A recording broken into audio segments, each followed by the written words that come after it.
As the African continent continues to experience dictatorship, authoritarianism across the different blocks, be it in the East Africa, the Central and the West Africa, a gentle reminder as to where Africa has been before and how some of the world or Africa's most vicious dictators, dangerous authoritarian, ended their lives. The dictators of Africa in the early 60s thought they were God. They ruled as though they were the ones who created man in their image and in their likeness. But how they all ended was a proof that no kingdom lasts forever, was a proof that a good name is better than the properties, the landed properties, the buildings, the vehicles bought illicitly or bought with the use of funds meant to actually take care of the people. Today, I've decided to bring to you the story of one of Africa's most vicious dictators who ended in a very bad way. His legacy is nowhere to be found in his nation. And as of now, nobody seemingly cared about how he ended. I will also share with you the life of a very good African, a political leader who never had the opportunity of becoming president, but his impact in his country made many to love him. Even all the governments who ended up defeating him ended up loving him, working with him. I'm talking about the man called Raila Amolo Odinga. Raila Amolo Odinga died this year in October. He was buried. As I'm talking to you, he is being celebrated in Kenya more than any president in Kenya will ever be celebrated. Raila Amolo Odinga. Now, before going to the story of Raila Amolo Odinga, let me take you to one of Africa's most vicious dictators who thought he would never die, who thought his wealth will last forever. I'm talking about Mobutu, Sese, Seko, Konzalinze. Mobutu was a very vicious dictator whose character and trait is still being felt today across some African nations, where some leaders and their followers and their hardcore ministers think they are the Alpha and they are the Omega. They control the people. They created the people of their nation in their own image and in their likeness. They bully everybody, from the church to the civil society and to the people who seemingly ask for accountability. Mobutu Sese Seko ruled DRC with a very big iron fist, even worse than Stalin, worse than even Vladimir Putin, whom the West consider a dictator. In fact, between Putin and Mobutu, the West will give Putin an award of being the world's best democrat in the eyes of Mobutu Sese Seko, if you have to compare these two men. Mobutu came to power in 1965. He was a military personnel or a military officer who rose to the rank of captain. Now when Congo, DRC, had it independent from the Belgians, Mobutu actually saw it as an opportunity to seize power. There was a conflict between Joseph Kasavubu and Patrice Lumumba. Lumumba was the first prime minister of independent DRC. Now, Joseph Kasavubu had a problem with Patrice Lumumba, and this conflict made Patrice Lumumba to sack Joseph Kasavubu as a member of his government. Kasavubu in himself sacked Patrice Lumumba.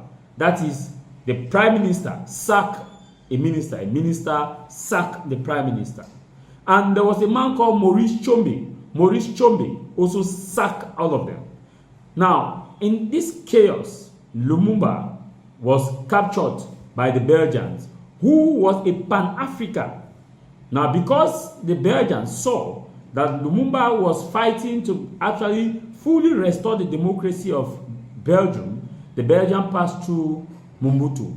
Mobutu overthrew Patrice Lumumba. In fact, saw the killing of Patrice Lumumba, whom till date Africa is still crying about Patrice Lumumba.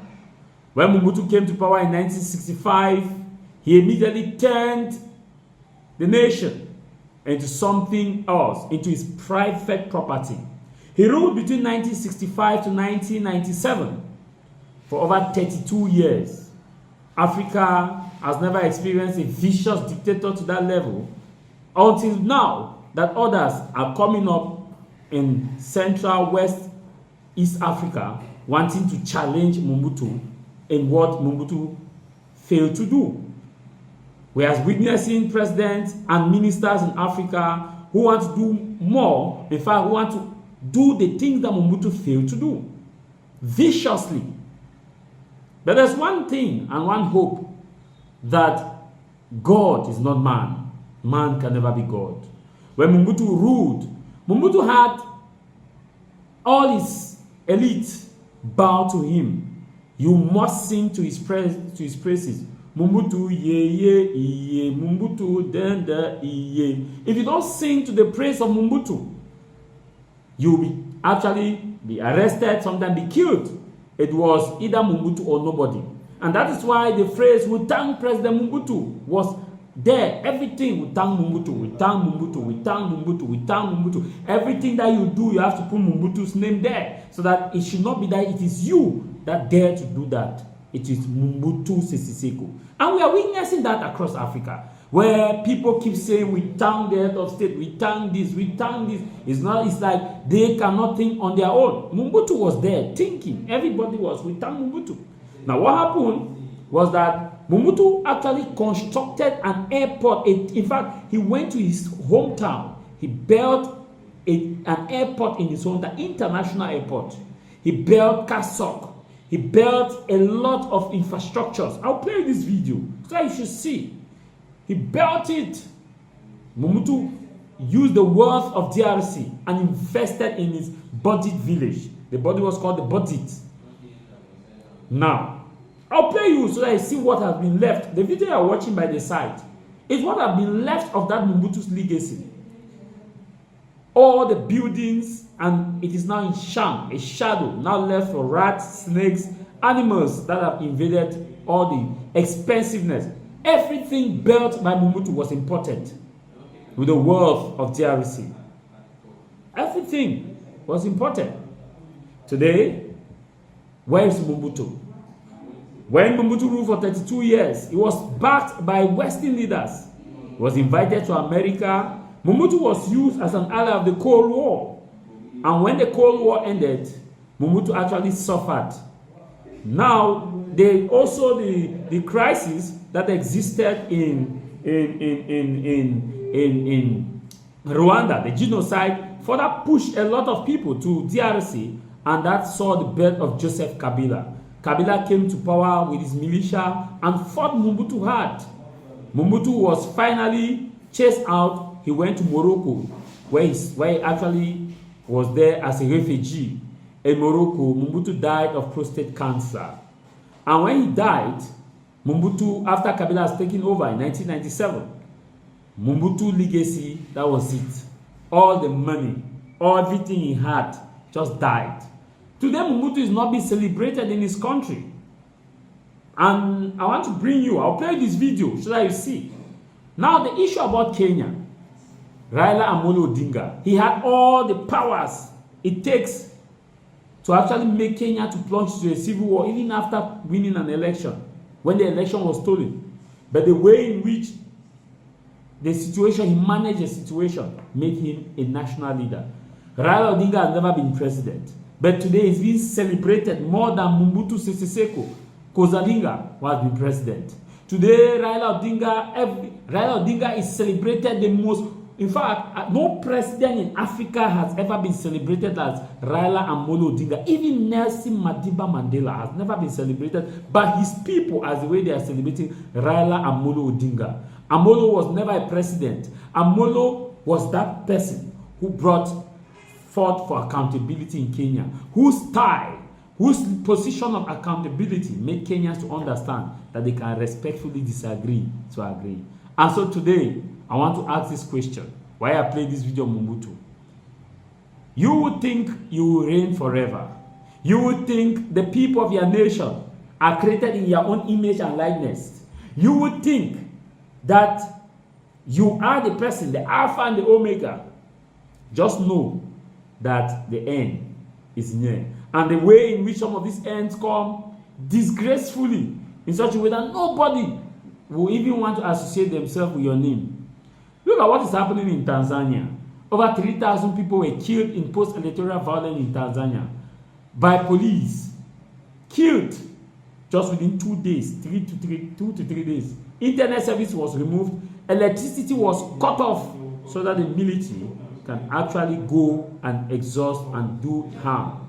So when you see all this situation, you look at across other nations in Africa, you ask yourself, do we worth it? Do they worth it that leaders can rule as though they are the Alpha and the Omega? Today, you are in the position. But just know that there is God. You have the opportunity to repent and you have the opportunity to change. You have the opportunity to leave power as a people respectfully, irrespective of whichever country you have. You have the opportunity to instill in the people democracy development so that the people will celebrate you, will praise you. You have the opportunity. Mobutu ended in a very bad way. Idi Amin ended in a very bad way. Every dictator ends in a very bad way. There come a time when that will end in a very bad way. Watch this video of Mobutu Kozalinga Sese. The corner of the DRC is Badalite, a strangely haunting place.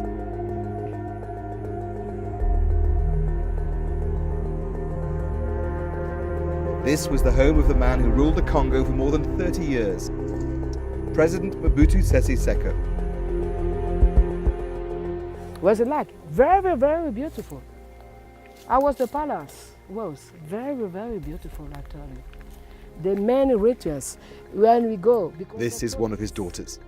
At the entrance, in your left, on the road, there were one Picasso's painting. After independence, Mobutu oversaw the killing of the Congo's first Prime Minister, Patrice Lumumba.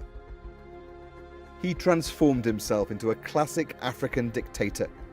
Political opponents and rivals were killed or tortured. He got rich while the country got poor. He's been alleged to have been a terrible president, brutal. Oh, brutal? I don't think so. If you're brutal, you have to start it with your family. He never bites one of China, no, never. In 1997, a coup forced Mobutu out, and he died in exile. It's when the looting here began, and when time stopped in the town of Badalite.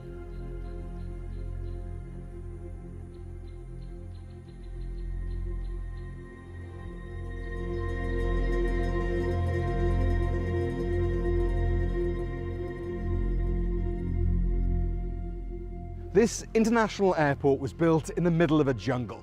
It was a vanity project. That was a plush VIP reception area. This, a huge terminal.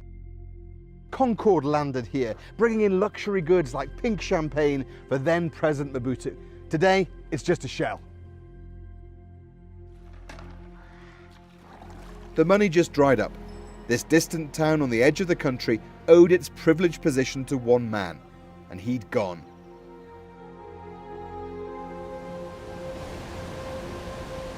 A while ago, the town's hydroelectric power station broke. It takes 3 months for generator fuel to come upriver from Kinshasa. The lights are off in Badalite.